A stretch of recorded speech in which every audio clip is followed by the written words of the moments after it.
greatest show in fantasy football history, hosted by the incomparable Scott Connor and the one and only Ray GQ. I present to you Destination Chill, where football and fantasy collide. Let's get it, GEGP. It is Sunday, June 30th, 2024. Y'all decided to pull up with your boy Ray G. Y'all know I'm joined as always by my man, Scott Connor. You can find him at Charles Chill FFB.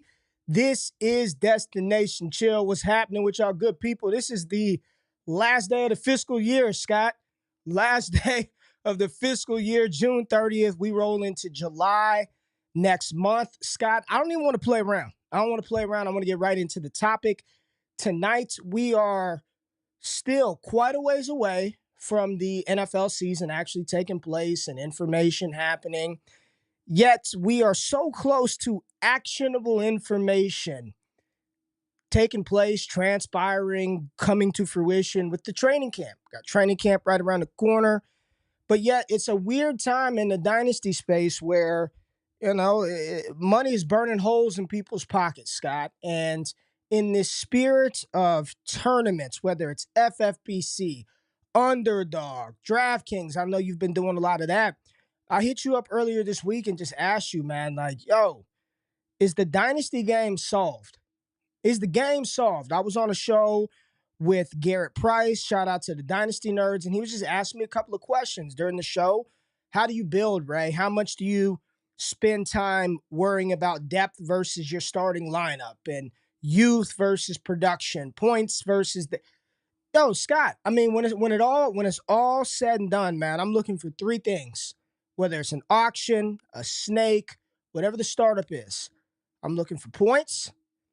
I'm looking for, war difference-making assets, players that change the math, that change the league economy once they get acquired or moved.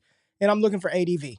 I'm looking for players that I can move, that I can trade, that I can liquidate, that I can flip-flop for other things that can score me points. So, long introduction and a long question of me asking you, is the dynasty game solved? Scott Connor, and welcome to the stream. What's happening with you, baby? Appreciate it. I gave you the first 5 minutes of the show to intro it. It was 3 minutes of the beginning part. It was 3 minutes. Well, and you posed me probably 7 different questions, which we can probably dissect almost all of them throughout the stream. But glad to be here. This is the last stream of June. Honestly, we were going through what our schedules look like. There's not going to be a ton more Destination Chills before the season, and that's not because we're not going to stream. It's just because the damn season's going to be here before you know it. Training camp, less than 3 weeks away. Preseason, less than a month away. And then the start of the season, less than 9 weeks away. So think about that. So going back to your original questions, you and I have been involved heavily in best ball for the last couple months. A lot of our content has shifted towards best ball. A lot of the Discord discussion has been best ball, whether it's Underdog. I'm huge into DraftKings for the last couple weeks just because it's different. We've both been grinding the FFPC drafts that we did last week, but we have a lot of Underdog drafts still to go. So there's going to be a lot of best ball drafting to still come. But I think it ties into your question, is the dynasty game solved? And I think there's a complex answer and then there's a very simple answer. The simple answer is no, just because there's always going to be elements of ambiguity and elements of subjectiveness that are going to go into a game like Dynasty, assuming that it always includes some component of future value, future draft picks, a long-term commitment, meaning multiple years of people putting up their buy-ins, putting up their dues, and then there being rules and regulations and constraints to guide the game that way. But when you really drill down to it, I think we can talk through a lot of the stuff we've learned through developing the war tool, through talking through leagues and players in that scope versus how we used to talk about them. You go back and you look at Destination Devy content 3 or 4 years ago, it was all about players. It was all about watching film. It was all about really trying to figure out like individual outcomes. Now, everything you have done, Ray, has been shifted towards theory, construction, roles, like big picture stuff. Almost admitting that there's going to be a level of, I'm not really sure if this player is going to tear an ACL or he's going to have a historic season or somewhere in between. but really trying to take the stuff that we can measure, that we can track. Now that we have a bunch of data and a lot of smart people out there on different sites have taken the data and aggregated it into tools and resources where we can parse through it and go, okay, here's a couple things. Let's try to apply it to this and see if we can find an edge. So in that way, the game has been solved from a perspective of a lot of the stuff I've been talking about for years. A lot of the stuff where you would just go in the war tool and say, this is going to tell me how to roster construct. That's solved because everyone knows about it now. So that doesn't mean the answers are there, but it means everybody is probably following some form of that. I mean, I'll lead this into Underdog and then we'll shift back to Dynasty. I had a really good conversation this week after the show on Underdog Portfolio Weekly with Ron Stewart. Heavy into Underdog. Plays differently than me. Man. Shout out to Ron. Ron's a shout good out dude, to him. Man. Shout out to Ron. And shout out to him from a really young age, took the bull by the horns and said, I'm doing this and I'm getting into fantasy and I'm making it my own spin. He's created his own channel, etc. He's done a great job. But I asked him after the stream, I said, is Underdog a solved game? I don't know if you've caught it over the weekend, Ray. There's been some Twitter threads talking about some of these draft caddies or draft assistants. We use Spike Week, right? Legendary Upside just came up with their own. This is almost kind of like the war tool, but it's a more dangerous tool in something like Underdog because there's no waivers. There's no trades. Imagine how many variables do we go through in our head when we're talking about Underdog? We're talking about ownership percentages and combination percentages and correlation and this type of outcome. I mean, how many times have we gone over that type of content in the Discord this summer? It's been hundreds already, right? If not thousands. Yeah. But imagine if all of that data is being aggregated and somebody is coming up with a tool that is essentially saying, based on what I'm putting in, and when I say what I'm putting in, meaning every live draft pick that goes off the board, there is essentially it's almost like an AI assistant, but it is a tool telling you that's what to do. Right? Now, it probably feels great if you have that and 90% of your competition doesn't, right? We have Spike Week. Not everybody buys Spike Week. Some of these people have the Legendary Upside tool. There's many other tools out there. I've seen a couple others in action. But wait until a year or two down the road, Ray, where all of these are available. Everybody is using them.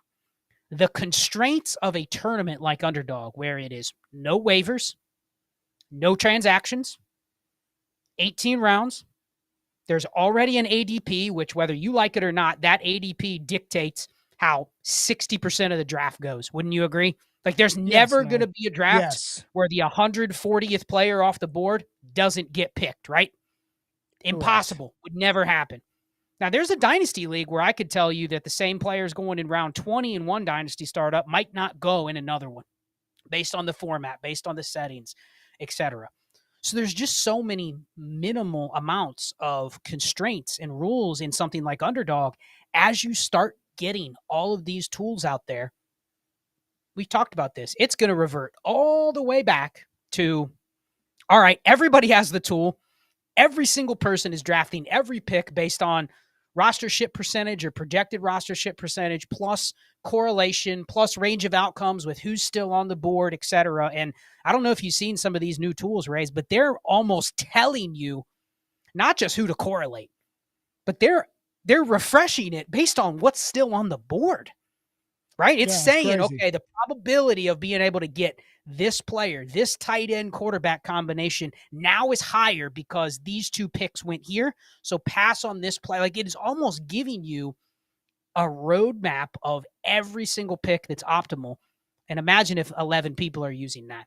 And there's going to be a lot of people out there that are max entering these Underdog tournaments that are all using this strictly. So now you're sitting here going, how do I differentiate myself when everybody has these tools? So those elements of the fantasy space, it is what is making some of these things we're talking about in Dynasty solved. Roster construction, how to value non-elite players. Why liquidating anything that's not what you mentioned earlier. I want to stop there. I want to stop you right there. How to value non-elite players. I still think that there is a large subset of people who don't really know what the fuck that means. Like, what is Correct. what is an elite player, right? What is an Correct. elite player? There's a lot of elite hope. There's some elite, I think they could be, but what does that mean? Is it an elite situation? Is it an elite opportunity? Is it an elite talent? Is it that player is better than this player? And when everybody, you said, imagine a world where everybody has these tools, everybody understands war, everybody has this caddy, this overlay. Where's the game go? That's no fun. If everybody just picks, we've talked about this in our own community. You and I. If you're not a part of the squad, if you're not a part of the ALLGAS Army, patreon.com/ALLGAS. You get paid tomorrow. Everybody's got cheese. Come jump in the Patreon. Come jump in the community. But I have said that you and I, in some of these leagues that we're playing in, we need not talk about the league inside of our Discord to the degree and the level in which we have in the past, because once we do that, everybody starts to play the same way. And I'm telling you right now, if everybody's using the same tools, they're playing the same way, you've got all the answers to the test, it makes this not fun. And you don't want it to get to that point to where it's everyone's doing the same shit in your leagues, man. Everybody's doing the exact same thing. Nobody wants to make a trade. Everybody's using this tool. So when I say solved, if that is how majority of the folks want to approach the game, how do you keep it fresh? How do you maneuver and manipulate and keep your league vibrant and live without the fear or the risk of everybody doing this one thing, using this one tool? There's got it, because you can do all this stuff. You have all the overlays, all the caddies, all the tools, all the wars, all the trinities in the world. And the biggest X factor of the game, dog, that nobody's going to be able to solve and account for is the game itself. It's when you go out there in week 1, 4 plays into the season, Aaron Rodgers ruptures his Achilles. Plan screwed. Everything screwed. Every single thing torn apart. So it's like, how much time and effort do you put into those things, knowing the inevitable that's going to happen every year? I can't tell you, Scott, with 100% certainty who's going to finish as the top quarterback, the top running back, the top receiver, the top tight end. I cannot tell you that, nor would I ever try. But what I can tell you with absolute certainty is that there is going to be a large subset of these players that we are ranking very highly, that we're doing all this stuff, that will not be available. They'll be hurt. They're going to fail. Something's going to happen. The situation's going to be dog shit. But I can guarantee you that with 100% certainty, because it happens every single year. What team, what player, what scheme, I have no idea. But I know that's going to happen. So let's go back to your original question, defining an elite player. So everybody, if you have the war tool, you can follow along with this. But I'm going to reference the roster construction series format that I always talk about. It's a 12 by 11, 30-man rosters. It's a 1.75 tight end premium. Nothing else fancy. What's the name of the league? And I'll pull you up while you're talking through it. Just put in Charles Chill, FFB, and roster construction series, and you'll pull the war. But just some interesting facts about that. Now, if you play in a 1.5, it's going to be a little lower. If you play in a 2 PPR or point per carry, but these aren't going to vary as much as you probably think. But Ray, historically, we use the 3-year average, just hypothetically speaking. There's about 17 players per year on average that hit 3 or more war. Okay, now it can happen at all 4 positions. There's an exact replica of what I'm talking about. You can literally hover over the number of players that hit between 3 and 4.5 war. All those guys are in the upper left quadrant. We all know who they are. We can all mention a lot of the names that probably could fit into that range for a season. Just go look at your first 2 rounds of a damn underdog draft. That's where basically all of them are going to live, except for a couple quarterbacks, because it's single QB, right? So right there, who those players are. Now, what's interesting is, and this is just trying for everybody to be able to visualize, I could tell you there's going to be 17 players on average. Now, 1 year, that could be 13. 1 year, that could be 20. But I'm pretty comfortable saying that the number of true, like, this is going to matter on my team is going to be less than 20 every year. Right? And it's probably going to be more than 10. So on average, your dynasty team might have 2 of those guys at most, just on average, if you're just talking about the average league, right? Now, if you look at the players that could be at the 4.5 or higher war, there's maybe 3 to 5 of those dudes, right? So Maybe. the difference between 3 and 4.5 and 1 and 3, it's basically the same, right? But how many players are between 1 and 3 compared to 3 and 5 or 3 and 4.5? And we don't want to get too detailed right now tonight in this show. You're talking about cumulative total wins above replacement value. The points, and I'm also going to assume that we're playing in a format where these are evenly spread out across the league, because you'll get some smart ass that'll go, well, I have 4 war quarterbacks on my team, and it's not helping me because I can't play all 3 at one time, right? So you're not actually realizing all of that. But let's just assume everything is pretty balanced. You have between, let's say, 10 and 20 players that truly make an impact, and then a couple players that we all know who they are. Tyreek Hill last year, Christian McCaffrey last year. If you have that player, it can make up for a lot of sins at other places, right? Like truly, if you have 2 of those players, it can take an average, mid, even dog shit rest of the roster. Look, that's just the receivers. That's just the wide receivers. There's CeeDee Lamb. There's Tyreek Hill. I mean, CeeDee Lamb is ridiculous. He was ridiculous last year. Tyreek, ridiculous. And look at the cliff there. And then you've got like a nice little, got like a pocket of players right there. And then it's just sort of the same across the board. You know what I mean? It just flatlines out. Let's zoom out a little bit, and I'll ask you this question, hypothetical. If I polled everybody that's in this chat right now, and they had to give me a number of, let's say 20 players, the top 20 players, right? How many of those 20 players could people hypothetically say could absolutely break fantasy for a season?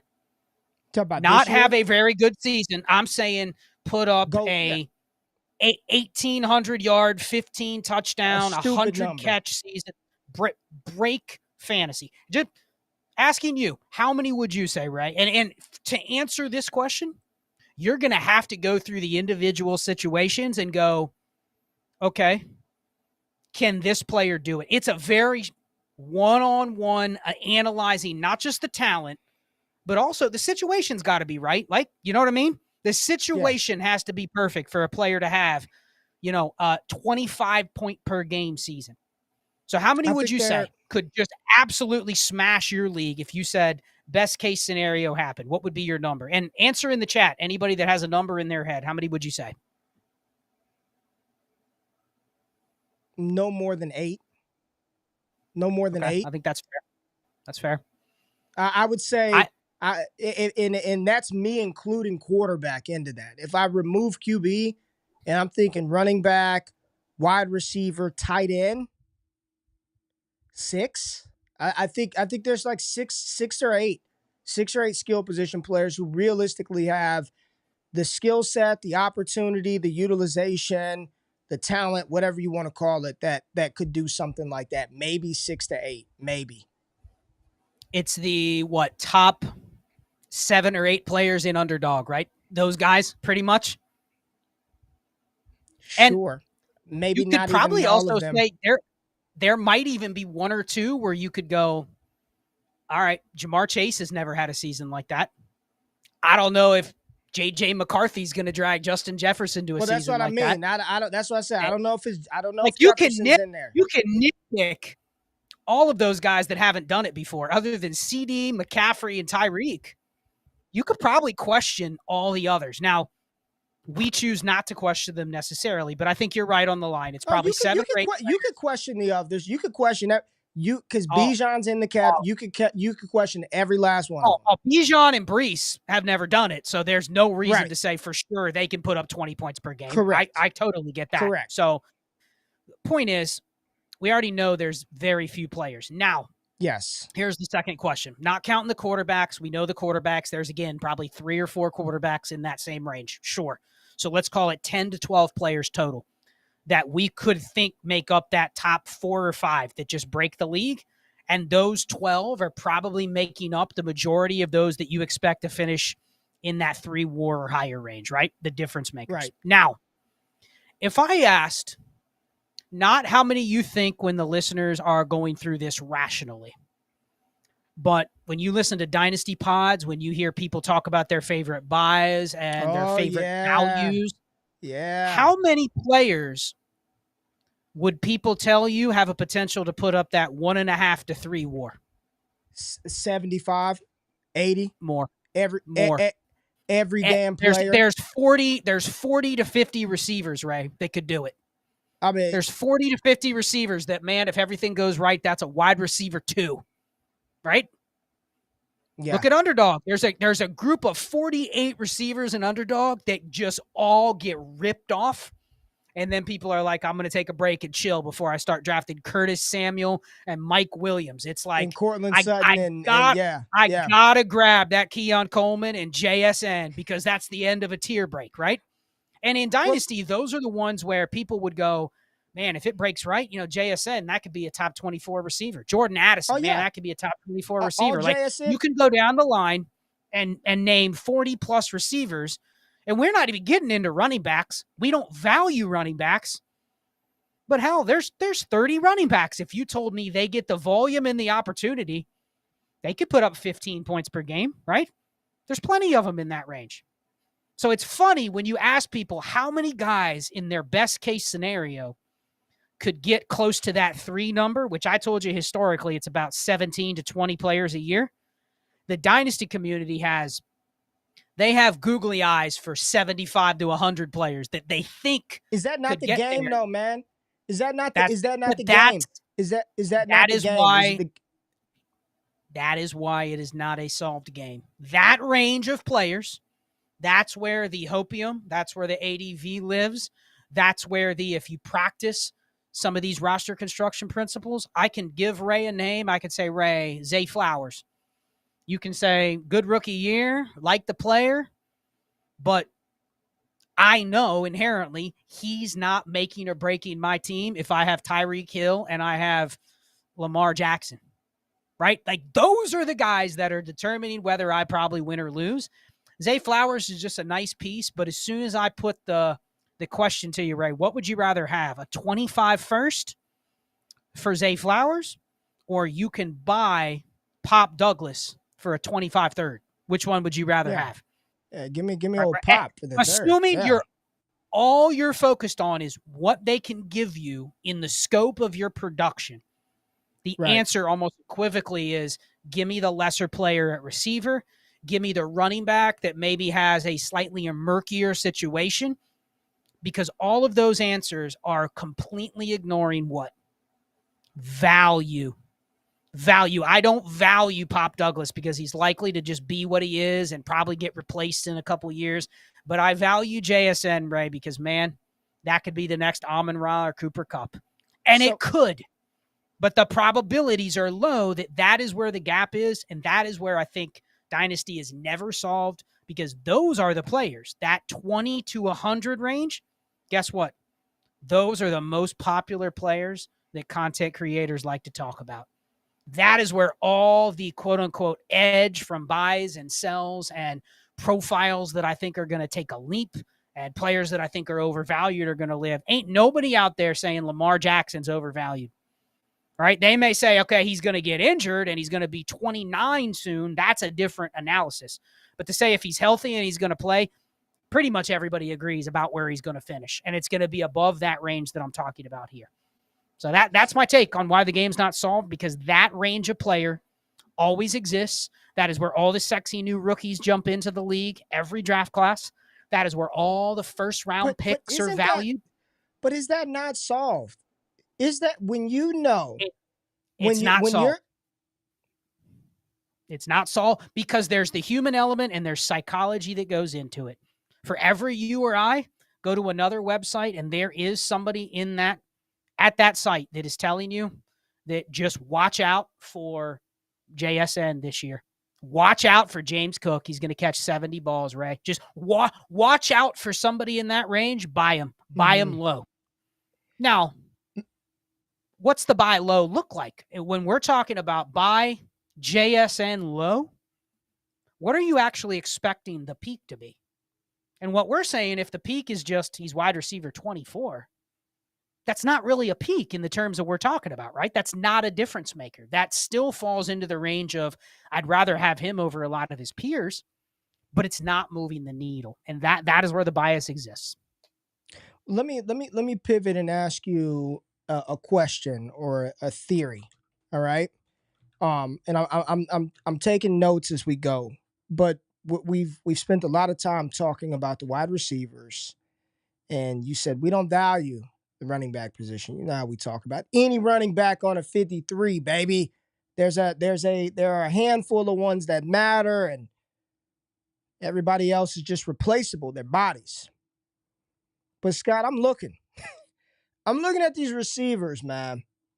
In between, so tomorrow morning on Wake Up, Jay Rich and I are doing a show, second year wide receivers, buy or sell second year wide receivers. We're going to go through, talk about them.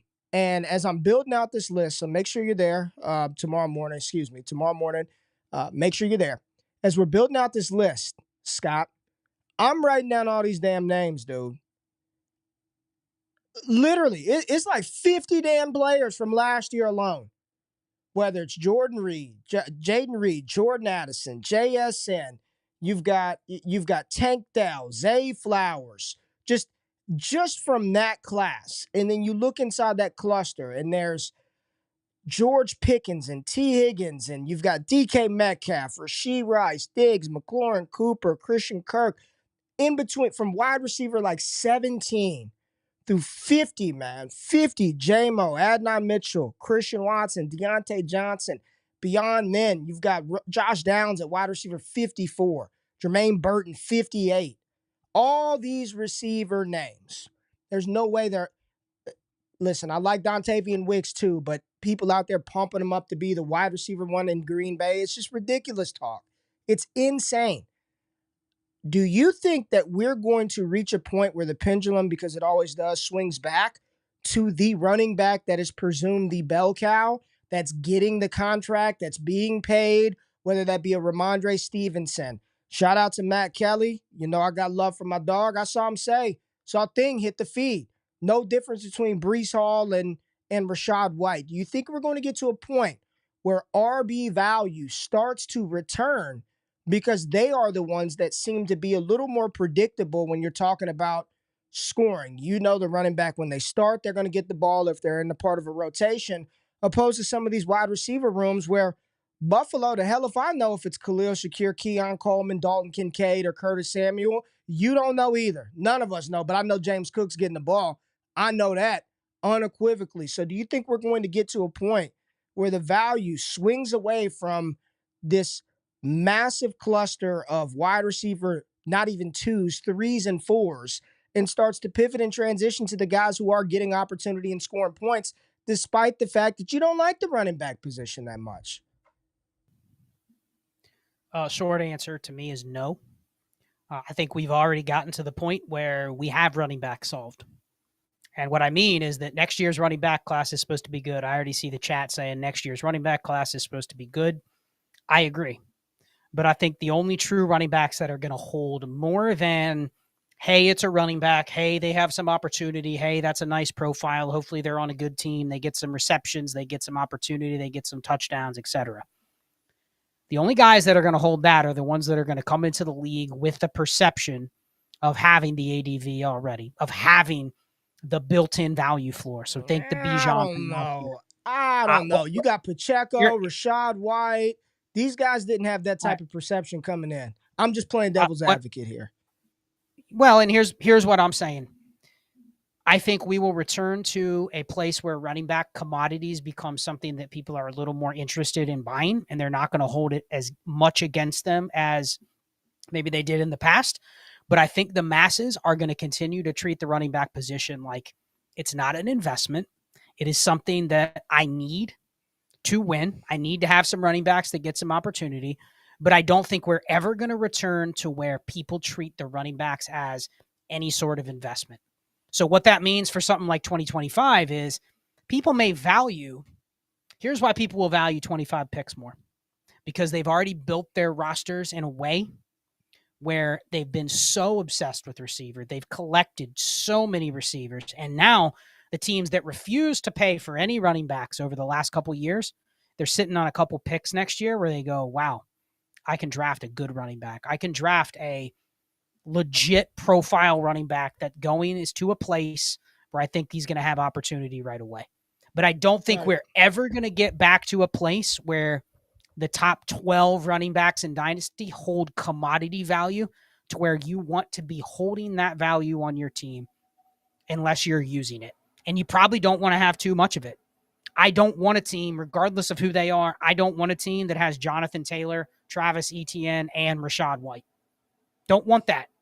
And the reason I don't want that is because I think there's probably one of those guys I could probably net a first for, and that's about best case scenario, meaning I don't need to have all three. So I don't think we're ever going to return to a commodity market where people prefer running backs, because I think the masses are just realizing what they are, Ray.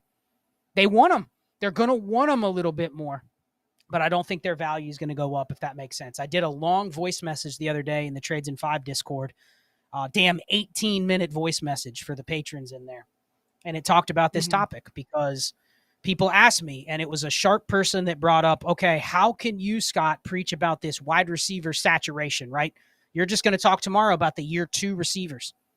Like, we cannot continue to produce 8 to 10 receivers that are top 40 value every year, Ray. Do you agree with that? It's the math doesn't math, right? You cannot have 10 receivers jump into the league where they're valued as top 45 receivers every single year. And this is the second straight year where we've had that. It's unsustainable, right? Somebody has to lose in that range. For every Zay Flowers that jumps in, a Jamison Williams that doesn't do anything for 2 years jumps out. And before, that would have never happened. The JMO of the world would have held their value for longer because of their profile. But the turnover is faster. And the question was, if receivers are going to turn over faster, and when I say turnover, I mean they're going to go from what's going to happen this year, Ray, if Jaden Reed is the wide receiver 3 on the Packers and he goes for wide receiver 38 numbers. What are people going to think of him in Dynasty? He's just a guy, right? At that point, why is he any better than like Josh Palmer was? Truthfully. Well, I mean, other than his name and holding on for one more year. But other than that, here's the problem with doing that. Here's the problem with doing that, because if you got the stones to say the shit after the fact, put your nuts on the table and do it beforehand. Like, make the bets beforehand. It's easy to look back and then be like, well, if he hits this, he's just that. I think the real strategy is, okay, based on whatever factors you use, I believe this is going to be the outcome. So here's the move I'm going to make now. Here's my only pushback to the running back value 18-minute conversation that you had. Sure, they may not have a lot of value in December, and they may not be valuable from January through July. But one thing that I've seen in my time playing fantasy football and creating content is there's very few positions, unlike a big play running back, that gets the Dynasty gamers' blood flowing more than that. And yeah, that running back may not be valuable now, but as I look through those running backs who you say that will never, we're never going to return to a market where they're valued, let James Cook, Rachaad White, Devon Achane, Kyron Williams, Jonathan Brooks, Trey Benson, Ramondre Stevenson, let them go out there and ball out early this season. And you tell me that in any Dynasty league, you won't be able to get a haul in return for them. Maybe in some Heisman league that we play in where everybody's listening to everything that you and I say, and they're going to just do the same shit that we do. Maybe it doesn't work, but I promise you this, across majority of the leagues that people play in, they would much rather pay for that Ramondre who's getting 21 carries, 21 opportunities a game, opposed to the liquidity of that wide receiver market and Zay Flowers is 6 targets a game. I bet you there's a market to buy and or sell a running back in season. I don't dispute what you're saying at all right now in December. But come September, man, people will want every last one of them, Derrick Henry included. He goes out there week 1 and is getting 3-4 goal line carries and scoring a shit ton of points. This is when I'm saying the value swinging back. People make it seem like you would be hard-pressed fool to get a first-round pick for Saquon Barkley. And I'm just looking at these running backs. Even I'd venture to go as low as Zamir White, Tajay Spears. They go out there and get opportunity early in the season, they'll be valued more than that Dontavian Wicks or that T. Higgins or whatever roster clogger receiver is occupying your wide receiver 2 spot, giving you wide receiver 4 numbers on a weekly basis. Well, I don't dispute that. I think we're talking about two different things, though, here. I totally agree that everybody acknowledges you need good running backs, ones that are smashing in real time, whatever that looks like, to win, right? I totally agree. There are going to be backs right now that people would not pay a first for, but as soon as the season starts and they see that Ramondre is getting 94% of the work and he's locked up for multiple years and maybe the offense surprises us and it looks a little better early on than we think, and we're going, wait a second, I can ride this Ramondre train for at least another year. Let me buy. I'll give you a 25 first. Right. I can see that. Here's the difference. Right now, people are paying 2 firsts for Malik Neighbors. They've never seen the dude play, but it is an investment to them. A single first for Jonathan Brooks, people are going, I don't know, man. I don't know. And that was my point, is this 25 running back class, and I want to get your thoughts on this. Here's what I think it takes for a running back to be valued as a asset investment, not a commodity. When I say a commodity, I mean you and I are not immune to paying a first for a running back. If it's the right time at the right spot when we need it, right? No issue with that. Right. What I'm talking about is to be a commodity, meaning I'm drafting that running back because is it a commodity that I can hold? Not because I think it's going to be the next McCaffrey or the next Bijan, but I just think the outcomes of what that takes to exist in the current market is very, very slim. Here's what it takes. Probably top 40 draft capital. I won't even say first round because that's rare, but we're talking like top 40, top 50 draft capital, right? That's the first thing. The second thing, it's got to be somebody that can catch passes and is big enough that the community will believe can handle a shit ton of work. It's got to be the typical 5'11", 215 plus, can catch balls, can do it all type of profile. That's the second thing. The third thing, and this is the most rare, Ray, it needs to be in a situation where there's nobody else. It has to be the Bijan in a situation and there's nobody else. There can't be a James Conner there. There can't be a Josh Jacobs there. There can't be even a James Cook there. That is what it takes to be a running back that people go, and there's probably an element of hopium that goes along with the name. If it is a name everyone's talked about for a couple of years, that makes it even better. But how many players fit that bill? How many players in next year's draft fit everything I just said, are going to get the draft capital, and they're going to get lucky enough to go in a situation that doesn't have a Ken Walker there, that doesn't have a Rashad White there? I'm not saying they're not better than the guy they have. I'm talking about off the rip.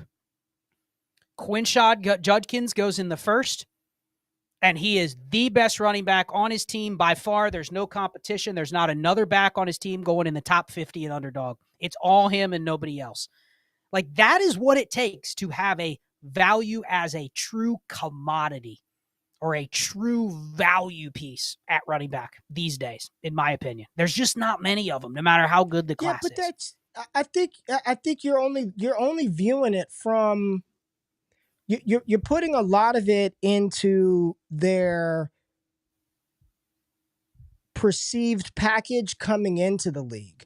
Whereas, yeah, sure, the only way you get that sort of clarity or you get that sort of outlook from a running back is if the running back is drafted in a Bijan Robinson, Jahmyr Gibbs range, which just doesn't happen. It just doesn't happen in the NFL. So I don't even think trying to equate the running back to a Malik Neighbors Marv is even an apples to apples comparison, because that's just not where the NFL is typically doing it. And when they do take a running back that high, you'd be foolish not to value them as a commodity, because they were picked 8th overall or top 12. Most of them are going to hit a spot like an A-Chan where there's somebody else there. Even Jonathan Brooks to a degree is a lowly utilized collegiate running back coming off of an ACL tear that falls into a situation where they've got two running backs who have shown an ability to carry the rock, regardless if you think they're good long term or not. So I don't think I with running back, it's just they've got to do it.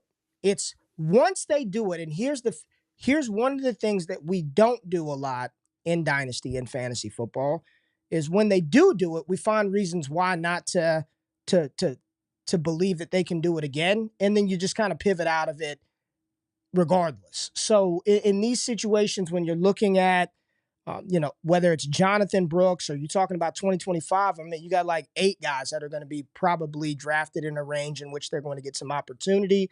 My whole point is maybe as a commodity, standalone value going into the season, Malik Neighbors is here and everybody else is there. But the moment that Brooks shows the ability to hit the home run, to score, to command opportunity, to carry the rock, that value is going to rise. And I just want to be mindful of talking about the running back as an investment, as a long-term asset, or can the shit just not be crypto? Can it be something that I play week to week, month to month, day by day?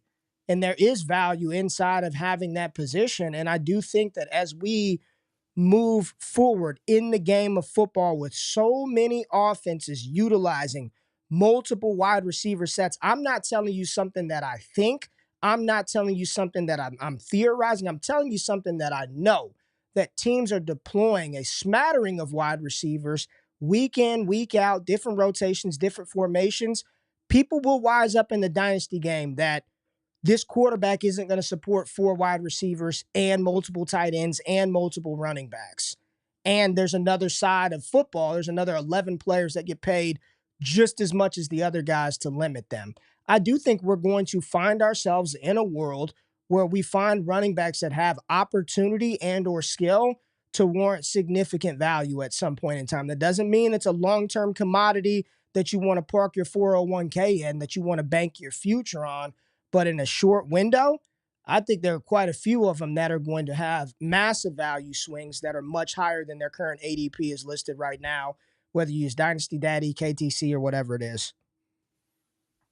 I think you're correct if people play it that way. But here's the problem with that theory is right now, the way the market is structured, it doesn't matter if I have running backs on my team, Ray. Every league I'm in, I can wait until I see a running back that I go, that's going to be a top 15 guy this year. I can buy any one of them off the shelf for a first at any moment that I need them. There's no pushback. You can do that with majority of the receivers. You can do that with all the receivers you're talking about outside the elite ones. You can do the same thing with them. Every last one of them.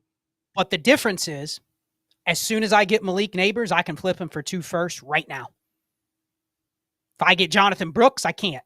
So the point is, what you're talking about, I totally agree. If you can pick, let's just say it's Quinshon Judkins. That's probably the one from next year, but there's about 7 or 8 other candidates. I would say it's Ollie Gordon over Quinshon Judkins, but neither here nor there. You say that, but who would be the RB1 that most people would go, that's the dude, right? Like part of that goes into what you're seeing here. Ollie Gordon would be the one. Okay. Point is, if you're going to draft those guys, and you're actually expecting to do more with them than what we're talking about, just trade for a first or buy for a first, right? Like that's the commodity market that we've identified that a lot of these players fall in. And I agree, there's a lot of receivers in that same range. But you got to be very strategic with how much you spend on those guys. And I'll say this, if you drafted Jahmyr Gibbs at the 103, you already paid that profit price, right? You already paid the 2 first price just to get him.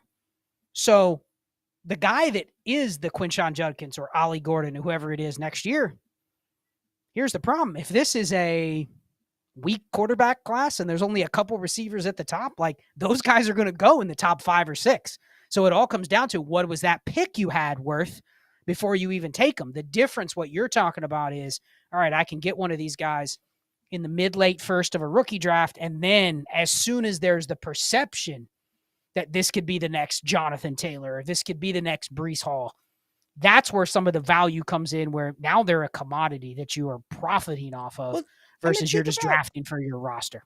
Just think about this, Scott, for a minute. What year are we going into of Pacheco as the starter? Is this year 3? Is this year 3 for Pacheco? Yep. Or kind of like year 3, but kind of like year 2 James and a half. Cook, Rachaad White, Pacheco, all those guys.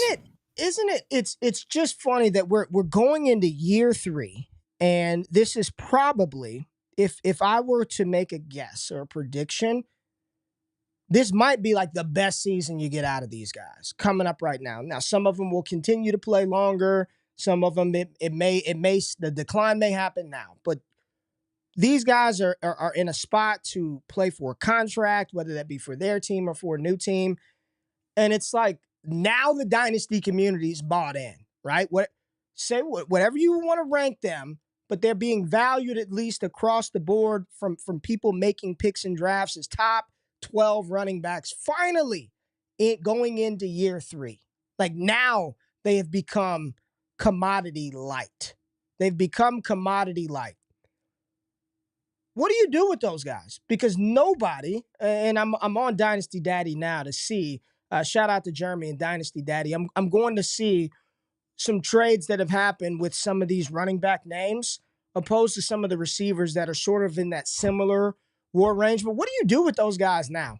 What do you do with the Rachaad Whites, with the Isaiah Pacheco's, knowing, or at least feeling like, man, this could be the year you get the most out of Pacheco, the most out of White? My team is contending. You can't get a first. How do you play the dynasty game, knowing that this asset that you have is probably going to produce for you or whomever you move that asset to in a positive light, versus, I need to get off of this thing, but I can't get the type of price, I can't get the type of return that I want or that the production should warrant?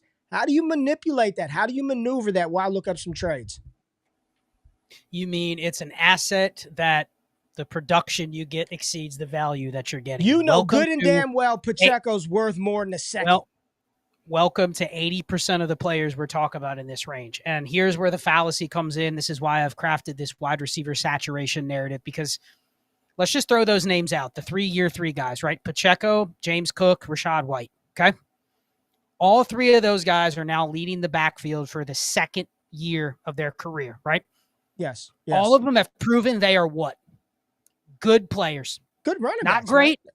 They're good. They started on an NFL team, and mind you, you can argue good teams for their career, right? We're not talking about, this is a team that just gave this guy the job because the team sucks and doesn't care, right? I mean, you're talking about James Cook and Pacheco on good teams. Tampa Bay, I know they weren't great the year before, but last year they were pretty good, and this year they're expected to be probably contending for the playoffs again. So we're not talking about like rebuilding teams that are just not bothering to put anybody else in there. But here's the takeaway. It's not, they're never going to return in trade what their production gives you. But the fallacy is, guess what they're also not going to do, Ray? They're not going to be out of the league next year either.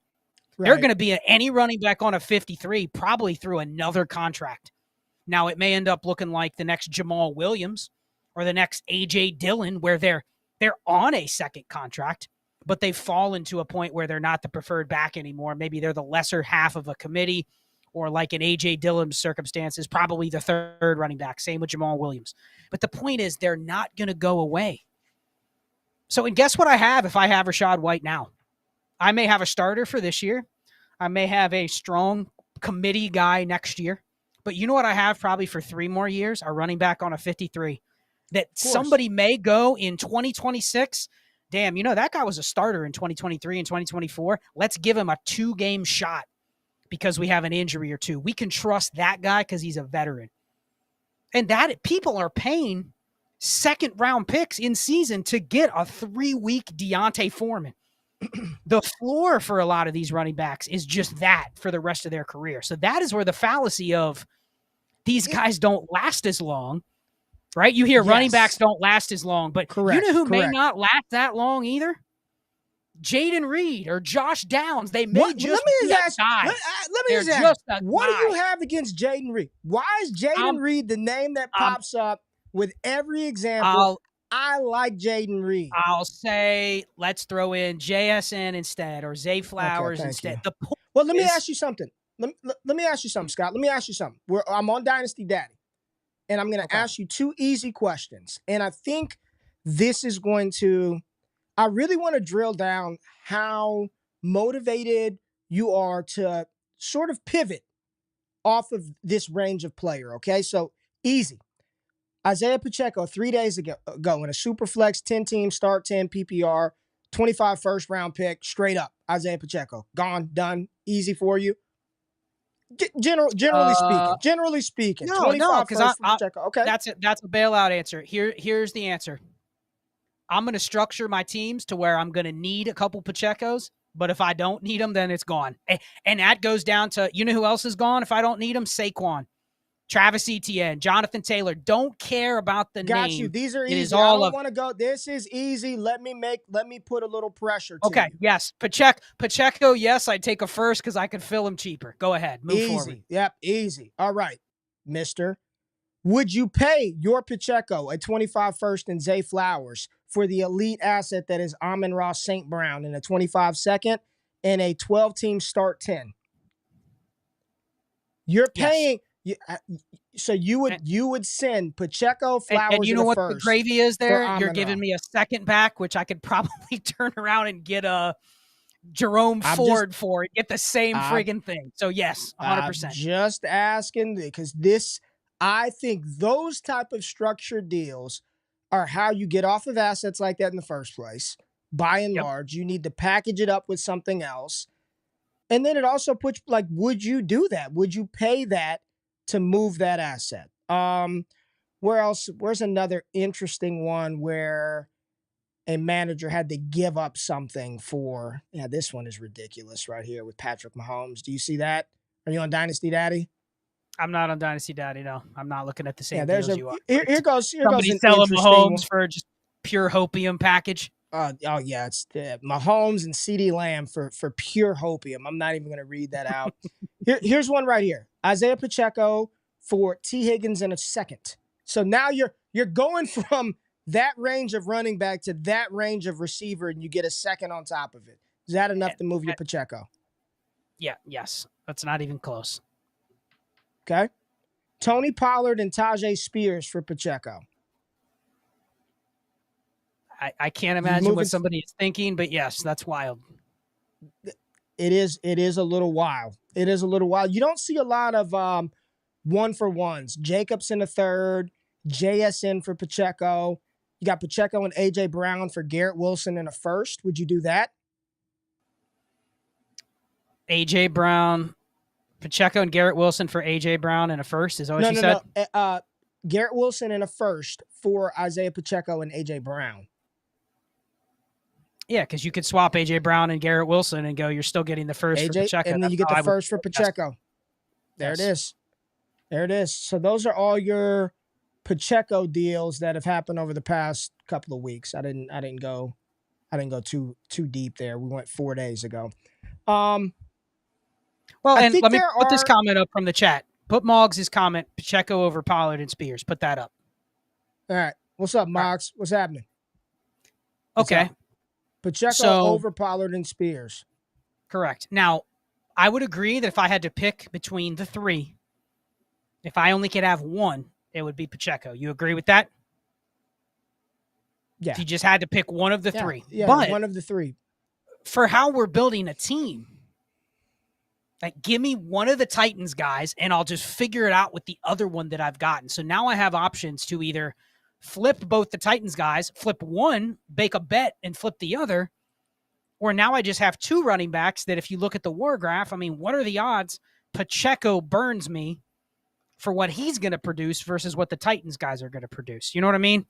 So it isn't even about Pacheco being less or better than those guys. It's about how we're structuring the teams. And if you can take advantage of getting a 2-for-1 like that, I don't even think T. Higgins matters.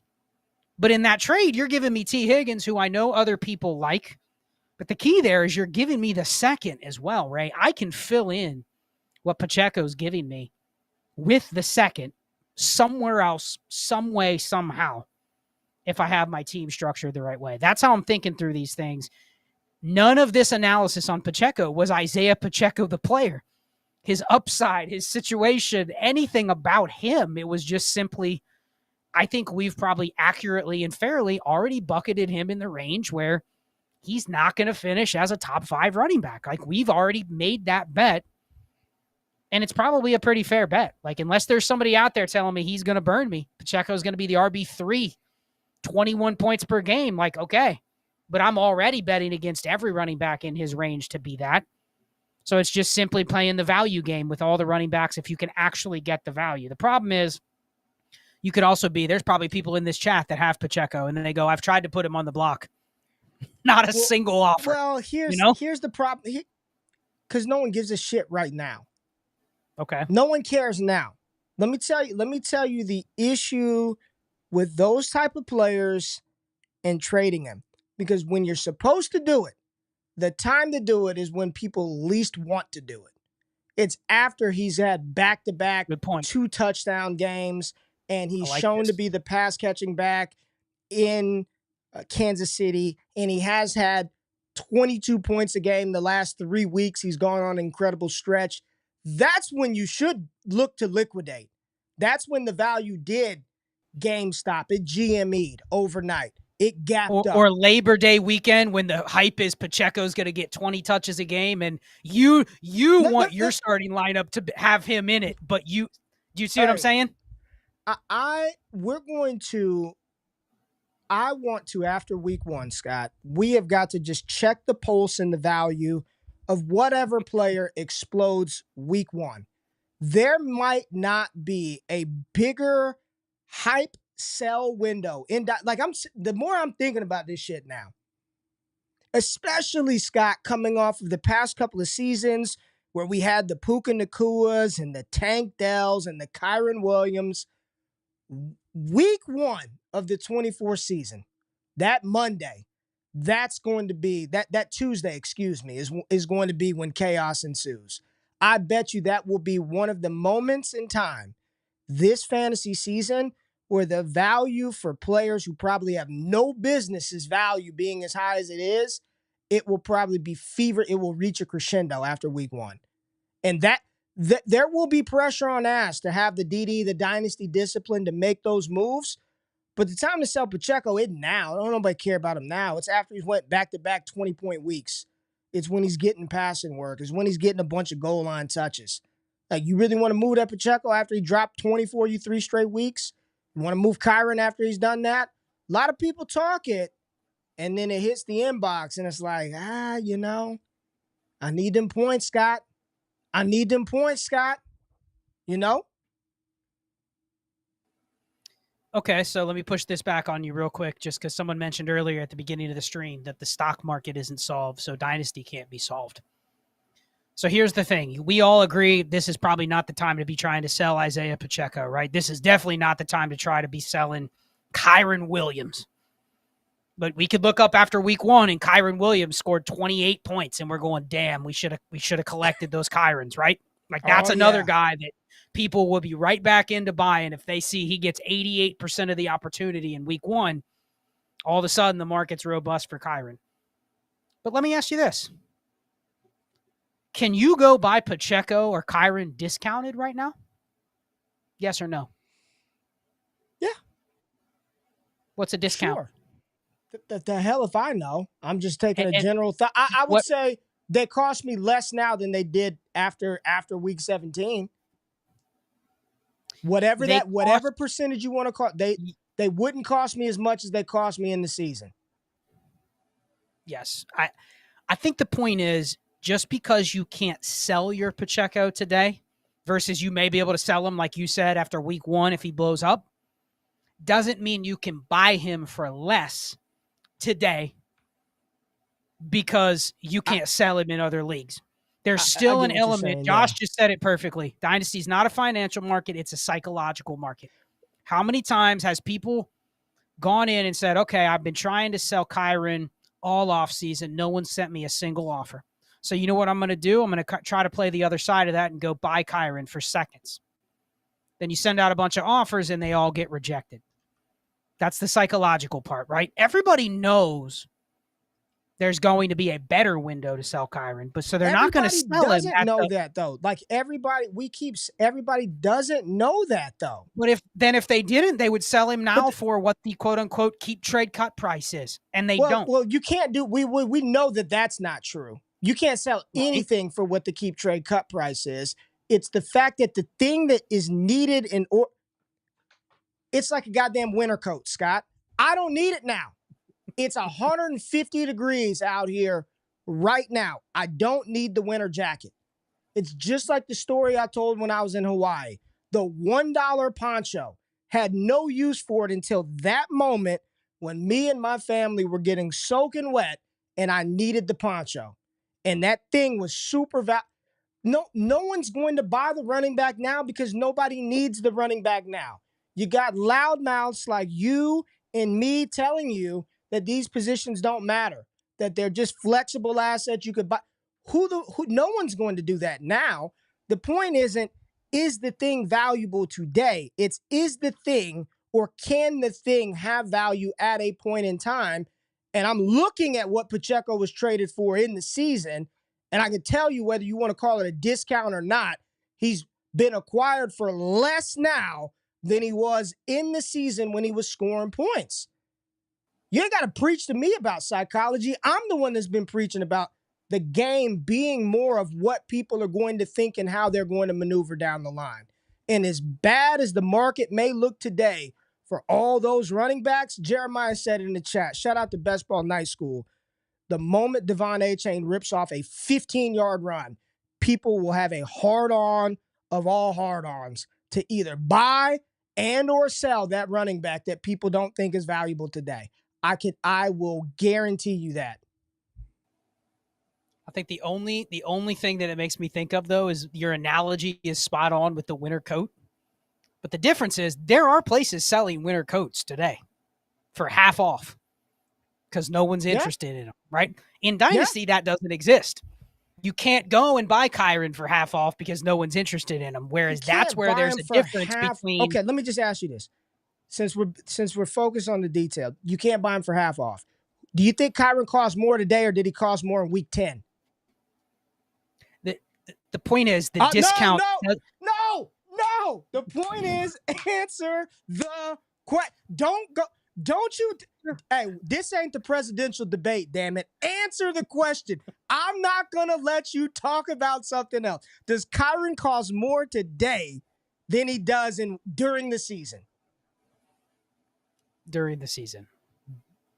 So I'm getting him at a discount. Regardless of however much it is, I'm getting him cheaper than I'm getting, or let me say it like this. The better way to say it is, we get to training camp, and it's clear, Scott, that Kyren is the lead dog, and Blake Corum is the backup. And Kyren goes into the season, and he's getting, not 90% of the work, but he's getting enough of it in a good offense to score you points, right? He's going to cost more than he does right now. So whatever the, I don't even want to use discount because what you're saying is true. Whatever the reduced price to purchase is, it's cheaper now to get the thing until you get into the season. Yeah, I can't argue with that. If you just ask one or the other, A or B, is it cheaper now or cheaper later? It's going to be cheaper now than it is going to be later. It just comes down to, like, do you want to or need to buy it right now, right? Correct. Which is, I still don't think, I don't think you do. That's the thing. I don't think you do. But if you do, or if you are trying to sell the thing, we talk about this a lot, Scott. Let's give some people some actionables before we step away. I do think it needs to be structured in a way of some of those deals where you're pairing up Pacheco, Kyren, whomever, with something else, like a Zay Flowers, a 25 first, and he got back Amon-Ra in a second, or she got back Amon-Ra in a second. It may feel as though you are paying for the elite difference maker. Or, I've been telling people inside the core, Scott, to not tear down. If you're go tear up, man. Screw move. I don't want to move out of like this part of the flat range to that part. Like, what can you package up in that flat range to go get in that range? That 3-point difference making range, right? You tier down to get more shit so you can eventually tier up. That's the reason tier why. up. There it is, right? You tier down to build equity, but you tier up to build quality when you're trying to win. And to win. You close us out, Scott. That's actually a great way to. So, tonight we started off talking about is the dynasty game solved. We talked about the positions that mattered versus don't. I asked a question about a running back 40 minutes ago, and here we are talking about the value of the position, whether it's off season, out of season.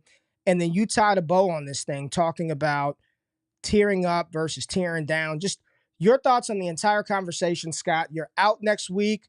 Leave the people with something to think about as they continue these underdog drafts, as we gear up towards the dynasty season.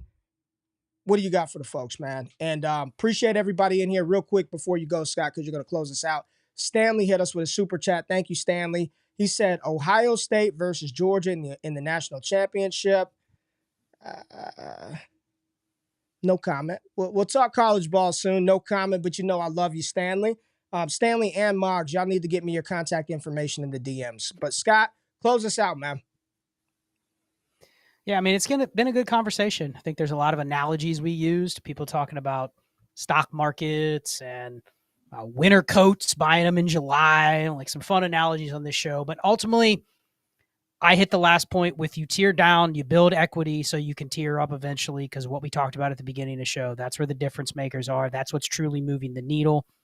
I think Ray gave an awesome analogy about the reason you want a guy like Pacheco in the window where everybody else is going to want him is so you get proper credit for the trade in, right? Exactly what you're trying to do is trade your car in when it is a seller's market for cars. Your car may be no better than the other cars out there, but you're going to get the most value trading it in when they're trying to sell you the newest car and they have to sell them. That's when they're going to give you the most credit. So it's literally just talking about that. The more I think through this wide receiver saturation theory and the running back replaceability, you have to find the pulse of your league when it comes to being able to backfill a lot of this production.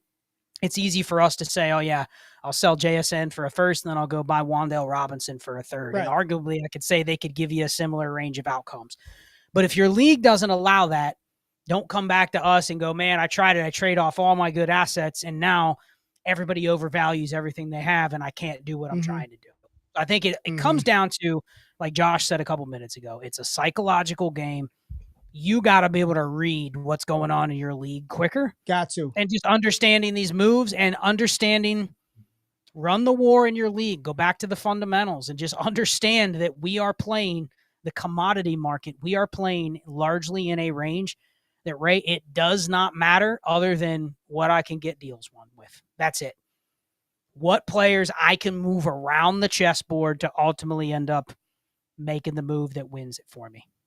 So that's how I'll leave it. Think about that. Think about your league. Think about what the time and what types of players are best to do that, and just understand where the difference makers lie and where you're going to bet on those difference makers in your league. Man, we had a lot of people in here tonight, over 1,700 watching. Appreciate y'all. Hit the thumbs up button, like the content, comment below.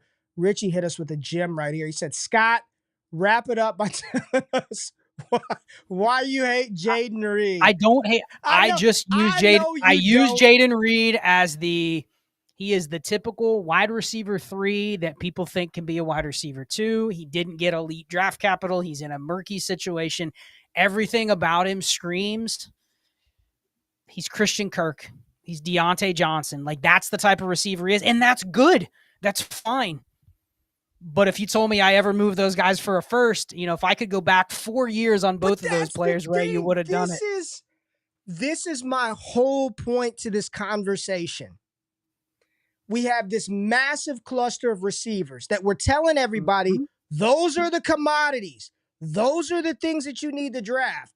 Yet 95% of them, we're sitting here saying on the other side of the mouth, they're never going to net me a first, so why even bother? I'm not telling people that anymore. Right, Listen to the last couple months of my receiver strategies. I've been purging those guys for that reason. We got a bunch of receivers that probably are not going to be top 5 receivers. Let's just, if we put the top war range to 8, there's 8 difference-making receivers in the league, which there aren't. But if we said 8, do you know how many just from 2022 don't make the cut? That's Drake London. That's Chris Olave. That's George Pickens, right? That's Garrett You know Wilson. how That's many from have 22. top 15 Superflex ADP this year that don't fit that range? We just drafted 7 more of them after Neighbors and Marv. We just ripped off an entire class of receivers. Scott, Keon, and Pearsall, that's what I'm again, saying. everyone chasing the next Justin Jefferson. And if they're not, they became Jaden Reed. And I know we're not going to go back into it. You've got the Reeds that are in these situations. You got the JSNs. You've got the Romo Dunzes. You've got Addison in a shaky spot with we don't know who the hell the quarterback is. I can go down the list from McLaurin to Pickens. Everybody outside of like Tyreek Hill, CeeDee Lamb, Chase, and Puka Nacua. You can go down the line for all of them, Scott.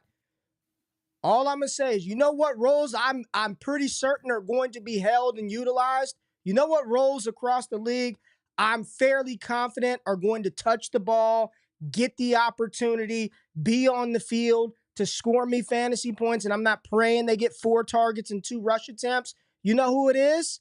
It's Zamir White, it's Ramondre Stevenson, it's Najee Harris, it's Jahmyr Gibbs, it's Breece Hall, it's James. It's the goddamn running backs. We're not talking about it anymore.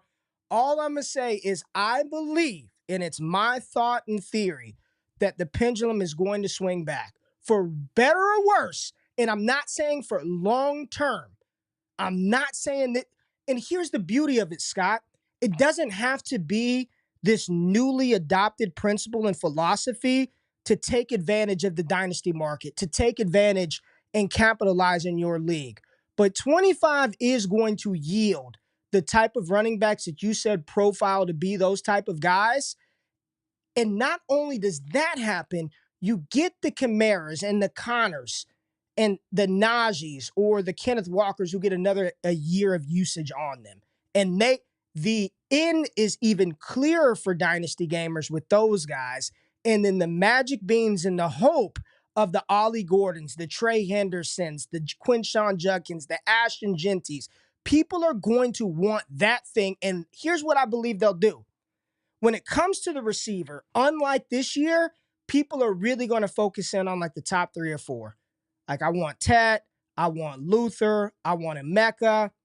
I'm cool on Tez Johnson. Like I'm good on those guys. Kyron Lacey's nice. I like the kid out of Stanford. I think we're going to get a temperamental swing in the market, Scott. I really do. And it's a byproduct of, and if you truly look at the past couple of, since 2020 in Dynasty, we haven't had like 3 or 4 backs come out and smash. It's been like 1 or 2, right? Maybe you get 3 that look good, 2023. But there hasn't been a replenishment of the position, hence the reason you're seeing the Singletaries and you're seeing the Ezekiel Elliott's and the James Connors continue to play and get work. It's just a theory that I have, man, that it is going to swing back to the position, and there's still a large subset of dynasty content creators who still preach running back over receiver anyway for this.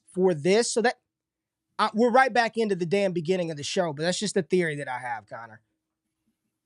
Well, I'll end it with this. I think you just made a great point. We can end it with that. People in the chat give it a shit because we were doing the outro and then we're literally going right back into the debate. That's how Ray and I do it.